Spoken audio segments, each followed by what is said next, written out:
Tottenham have just beaten Liverpool. Pinch me.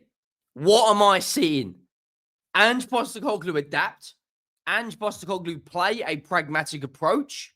Am I awake? Liverpool will feel hard done by it. Were Liverpool robbed? Should they have had a penalty? Should Bergvall have been sent off? We've got so much to get into. So much to get into. Bentancur's big injury, 11 minutes added on in the first half. Should Curtis Jones have been awarded a penalty at the death of the game? And Bergvall, were both of his fouls, should they have been yellows? We've got so much to get into. Make sure you go down, drop a like if you haven't already. Make sure you have hit that subscribe button. We are steamrolling our way towards 40,000 subscribers. We're just under 300 away from actually hitting 38K. So what are you waiting for? Go down and hit that subscribe button. Tottenham 1, Liverpool 0. Now, the tie is not over by any stretch of the imagination. We have got to go now to the hardest ground in Europe and protect the lead with our life. Like, I'm talking Gandalf, you shall not pass sort of defense. I'm talking, prime Maldini and Baresi level defending is what we're going to need, because they are going to come at us with everything they've got. On the positive from Tottenham side is, by the time that game comes around, we should have Romero, Van de Ven, and maybe Destiny Udogie back from injury. Now, well, it depends on Udogie, because it said 4 to 8 weeks, but it's likely the latter, so maybe not Udogie. But that game was interesting. Liverpool turned up to Tottenham Hotspur Stadium only a month ago and battered us 6-3. Only a few weeks ago, sorry. And Ange Postecoglou made a bold decision tonight, and it worked out. Kinsky made his debut for Tottenham, and he was absolutely sublime. His distribution was fantastic. He made 2 or 3 really big saves. That was the lineup. Really disappointed with Son, if we're being honest. Kinsky, Porro, Dragusin, Gray, Spence. Dragusin blocked it off the line. Gray, bearing in mind this guy is only 18 years of age, and midfielder playing in centre-back. Do you know what? It feels so good to speak about a win. Whether it was fully deserved or not, it feels so good. Bissouma, Bentancur, and Bergvall. Bergvall, for me, was, of course, the man of the match. He did get the winner. However, Kinsky was closely followed by in second. Kulu, Solanke, Son. Liverpool made a number of changes. Jota up front, Gakpo, Salah, Jones. Salah couldn't really get his ball out of his feet a number of times, overhit passes. Gakpo looked the most threatening in that front line for them. McAllister and Gravenberch, Tsimikas, Bradley, no Trent, he was on the bench. No Nunes, he was on the bench. No Diaz, Van Dijk, Konsa, and Alisson. And you look at the bench, look at the difference in quality. Konate's on their bench, starts for us. Luis Diaz on their bench, starts for us. The best right back in the world in Trent. Endo. Chiesa probably starts for us. Andrew Robertson starts for us. Kelleher probably starts for us. Ange's having to rely on Timo Werner. Johnson was the only subs. Hangmin Hook, of course, our new January signing. Brandon Austin got man of the match last game. Mikey Moore's not fully fit. And Will Lancashire. And, we had to make an early substitution, which was really, really unfortunate for us. 15 minutes in, ball goes into the box. No one around Bentancur. He tries to go for a diving header and falls awkwardly. And I don't know if it was his shoulder or his neck. There was an update around half-time that he is conscious. He's on his way to hospital. But that's not looking good for us going forward, knowing now that we are down to bare bones from a centre-back perspective. From a central midfield perspective. We've only really got Bissouma, Bergvall, and Sarr now. The only saving grace we may have is if Romero or Van de Ven come back from injury, and then we can put Archie Gray, who, of course, we know is a midfielder, into the midfield, because he's played, 20-odd games this season from centre-back. And to be fair to the guy, knowing he's not his natural position, he has done relatively good. There was a chance in the first half as well from Tottenham. It was, I can't remember if it was, I think it was Solanke, but it might have been Porro, but it was put wide. And of course, Konsa went off, so they brought on Endo. Similar situation to us. They put a midfielder on at centre-back. He has played there a couple of times for Liverpool, and he is a lot more of a defensive-minded midfielder than attacking. Basuma got a yellow card. And the second half was a lot more entertaining. They brought on Darwin Núñez. They brought on Trent for Bradley. They brought on Luis Diaz for Gakpo. Some of the passes that Trent was playing was absolutely sublime. Now, Bergvall was booked in the first half. Now, you know what? You know how I like to operate on this channel. We take biased out of the room because that's what I like to do, and that's the way I feel it's best to present myself. Now, if I'll be brutally honest, Bergvall's first yellow card instance for me is not a yellow card. That's not me defending a Tottenham player. That's just my opinion.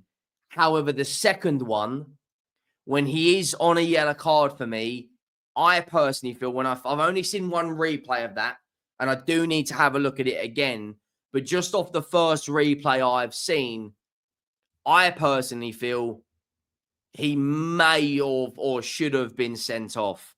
Now, that is going to be an absolute gut punch for Tottenham. We did have the ball in the back of the net from Dominic Solanke. It was ruled out offside.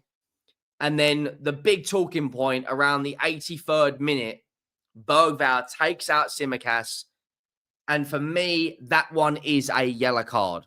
On the balance of the entire thing, I think a yellow card for both fouls is a fair, should have been fair. However, Bergvall makes that foul on Tsimikas while he is on the yellow card. So he should have walked and should have been sent off for me. Now, if Bergvall isn't on the pitch, Tottenham don't score that goal. You know, and thankfully he was on the pitch because he was incredible tonight. He was so good. But I feel that Liverpool fans are going to feel they're incredibly hard done by. And then at the very end of the game, Curtis Jones is kicked at by Dejan Kulusevski. You know, the VAR didn't look at it that long, and it was given as the on-field decision was correct. Now, the semi-finals are set up for mouth-watering games. Arsenal having to go gung-ho at St. James's Park, and Tottenham, can we, for the love of God, can we protect the lead at Anfield? Look, I'm going to be honest. Liverpool were the better team in terms of attacking. Tottenham were the better team in terms of managing the game. You know, I think Darwin Núñez had a chance. Kinsky made a good save. When you look at the stats, they're always going to be in Liverpool's favour. But considering the amount of injuries we've got, if we played like with this approach more, we would be so much higher up the league. And this is one of my bugbears of Ange Postecoglou. We didn't go gung-ho today. We didn't have all the possession. We did not commit 7 or 8 bodies forward every single attack. We stuck in. We played a pragmatic approach because we knew we were the weaker of the two teams, and we got the right result. If Ange Postecoglou did this more often, a lot more people like myself would be behind him. I still don't think he's the right man for the job because he doesn't do what he did tonight enough. We need to see this more often.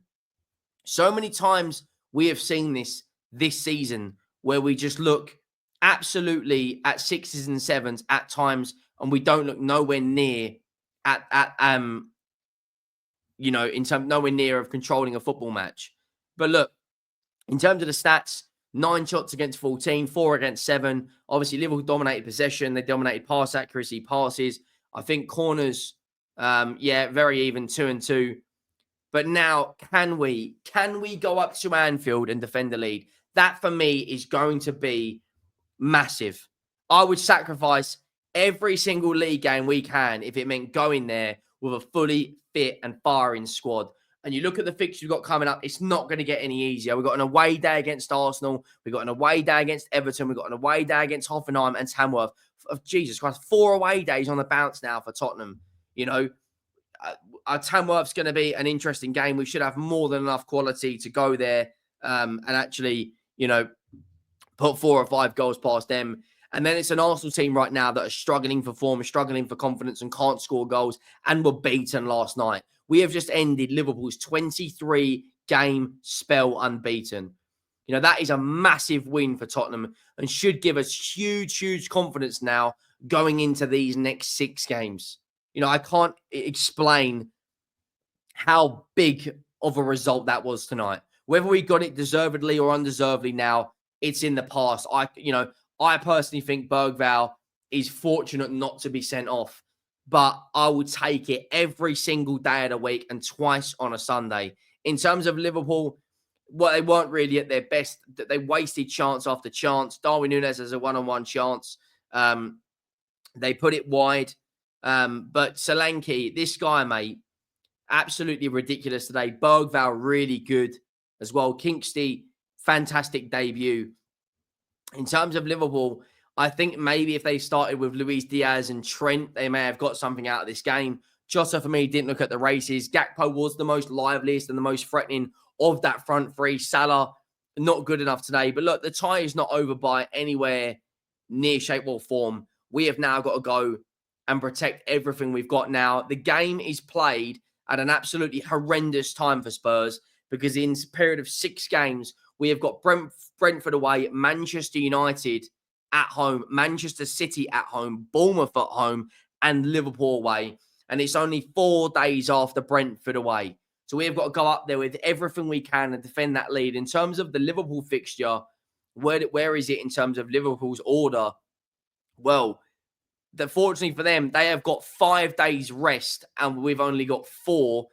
They're away to Bournemouth, then they're at home to us, then they're at home to Wolves, away to Manchester City, and of course they're at home to Newcastle. And the Champions League fixtures that they play in January, which you can see there, I think the following the last 16 or quarterfinals, whatever it may be, will be somewhere in between the Liverpool game and City game. But look, Tottenham 1, Liverpool 0. Let me know your thoughts down below. Make sure you drop a like. Make sure you have hit that subscribe button. And I'll see you all soon. Thank you all for watching. I'm out.